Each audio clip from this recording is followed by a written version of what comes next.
बिस्मिल्लाहिर्रहमानिर्रहीम। आप लोग देख रहे हैं चैनल वन कैटी और अब सीएसएस के पॉइंट पे वीडियो बना रहे हैं accounting and auditing. Accounting and auditing part 1 and part 2 दो अलग अलग बुक्स हैं, राइट। ये भी फर्स्ट टाइम ही अनाउंस हुई है, राइट। इससे पहले नहीं था। जिस तरह कॉर्पोरेट लॉ के बारे में मैंने आपको कहा था कि फर्स्ट टाइम अनाउंस हुआ है, इस तरह अकाउंटिंग एंड ऑडिटिंग पहले नहीं था लेकिन मेरे ख्याल अकाउंटिंग ऑडिटिंग अकाउंटिंग था, अकाउंटिंग ऑडिटिंग कंबाइन नहीं था, ठीक है। ये अकाउंटिंग था क्योंकि कॉमर्स की बुक में अकाउंटिंग था, मुझे याद आ गया। तो अब सबसे पहले हम कहते हैं इसके एमसीक्यूज के पॉइंट से। पहले तो समझ लें अकाउंटिंग और ऑडिटिंग कहते किसे हैं, ठीक है। ये पता होगा तो कुछ होगा, वरना समझ नहीं आना। अकाउंटिंग का मतलब होता है चेक एंड बैलेंस करना। अगर आपने बीकॉम किया हुआ है, आईकॉम किया हुआ है, या फिर एमबीए, एमकॉम, इस तरह कॉमर्स की डिपार्टमेंट की कोई चीज़ पढ़ी हुई है तो फिर तो आपको पता चल जाएगा, वरना आपको थोड़ा स्टडी करना पड़ेगा। अकाउंटिंग में आता है general ledger, trial balance, final account, BRS, इस तरह की चीज़ें आती हैं, राइट, जिसमें हम चीज़ों को चेक एंड बैलेंस करते हैं। उसके बाद आता है हमारा ऑडिटिंग। ऑडिटिंग कहते हैं जब अकाउंट्स को हम रिकॉर्ड कर लेते हैं सब चीज़ों को, जैसे कि हमने कैश को रिकॉर्ड कर लिया, ठीक है। हमने जब फाइनल अकाउंट बना लिया, पता चला मैं इतनी एसेट्स थी, इतनी लायबिलिटीज थी, ठीक है। ये मेरी वर्डिंग उसी को समझ आएगी जिसने तो कॉमर्स फील्ड किया, वरना आपको ये वर्डिंग मेरी समझ नहीं आनी कि एसेट्स क्या होता है, लायबिलिटी क्या होता है। इन चीज़ों को समझाने में बहुत टाइम लग जाएगा, तो आगे 1 घंटे की जो वीडियो लास्ट में बनेंगी ना सब टॉपिक्स पे, तो उसमें मैं इन चीज़ों को प्रॉपर्ली एक्सप्लेन करूंगा ताकि बच्चे के माइंड में बैठ जाए।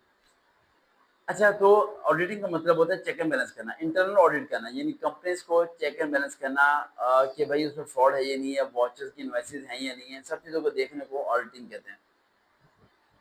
अब इसमें इंटरनल ऑडिट भी होता है, एक्सटर्नल ऑडिट भी होता है, स्टेटरी ऑडिट भी होते हैं, सब चीज़ आती हैं। आगे आता है the father of the accounting is, कौन थे?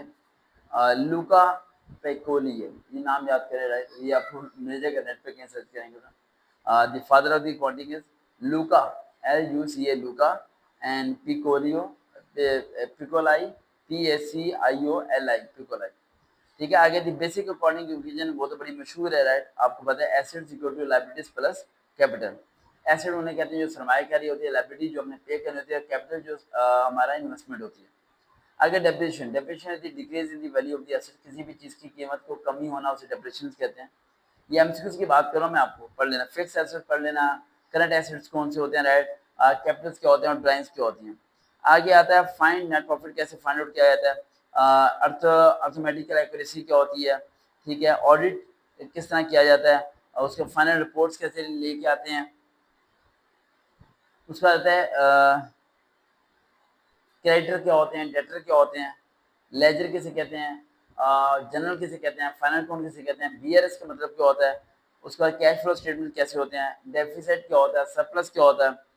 उसके बाद आता है शेयर होल्डर्स क्या होता है। ये सारे एमसीक्यू बता रहा हूं मैं आपको। उसके बाद जो है ना वॉचर क्या होता है, ठीक है। उसके बाद जो है वो ऑडिट प्लानिंग कैसे की जाती है।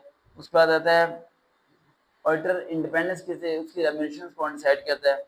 उसके बाद जो सा होता है ना, उसके बाद आता है trading and profit and loss account, जो मैंने फाइनल अकाउंट बता दिया आपको। वो बैलेंस शीट की टर्म्स एंड कंडीशंस के बारे में आ सकता है, लायबिलिटीज के बारे में आ सकता है, उसके बाद लोन के बारे में आ सकता है, ऑडिट साइकिल के बारे में आ सकता है, सब्सिडेंट टेस्टिंग के बारे में आ सकता है, ठीक है। एरर्स रिमूविंग के बारे में आ सकता है। उसके बाद आ सकता है आपका पार्टनरशिप आ सकता है, इसमें पार्टनरशिप है, राइट। उसके